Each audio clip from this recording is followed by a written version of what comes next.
Meantime, breaking news from the Senate on a new bill that could tackle stock buybacks. Yvonne Moy joins us with the latest on that. Good morning. Good morning, Andrew. Well, Senate Democrats are introducing a new bill today that would impose a special tax on companies that buy back their stock. Now, this proposal comes from Senators Sherrod Brown and Ron Wyden, the chairman of the Banking and Finance Committees, and it's one of the ways that Democrats are hoping to pay for President Biden's $3.5 trillion spending package. Now, the Stock Buyback Accountability Act would level a 2% excise tax on the amount spent by a publicly traded company on buying back its own stock. The senators say the goal is to prevent abuse and reduce tax avoidance. The 2% tax would not apply if the buyback is used to fund an employee pension plan or stock ownership plan. Now, in a statement, Brown said, quote, "Instead of spending billions buying back stocks and handing out CEO bonuses, it's past time Wall Street paid its fair share and reinvested more of that capital into the workers and communities who make those profits possible."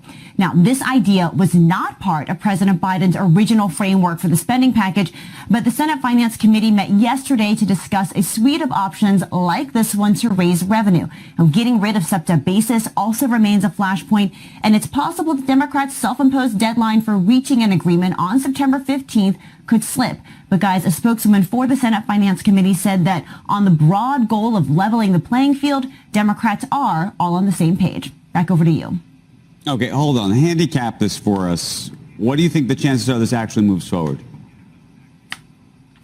Yeah, truthfully, I don't know, Andrew. And part of the reason is because, if moderate Democrats are going to be successful in getting the administration to sort of scale back its proposal for where the corporate tax rate should be, 25 instead of 28%, scale back its proposal for where the capital gains rate should be, maybe 28% instead of the same rate as ordinary income, they're going to need to make up that money elsewhere. And so some of these other proposals could be used to fill in the gaps for the revenue they need to pay for those spending plans. But of course, the scope of those spending plans are also under discussion. So there are still a lot of moving parts here, and Democrats are really rushing to try to figure out what the answers will be. But these types of proposals could be sort of the one-offs that allow them to raise the revenue they need. Do we know where Senator Manchin stands on taxing buybacks, for example?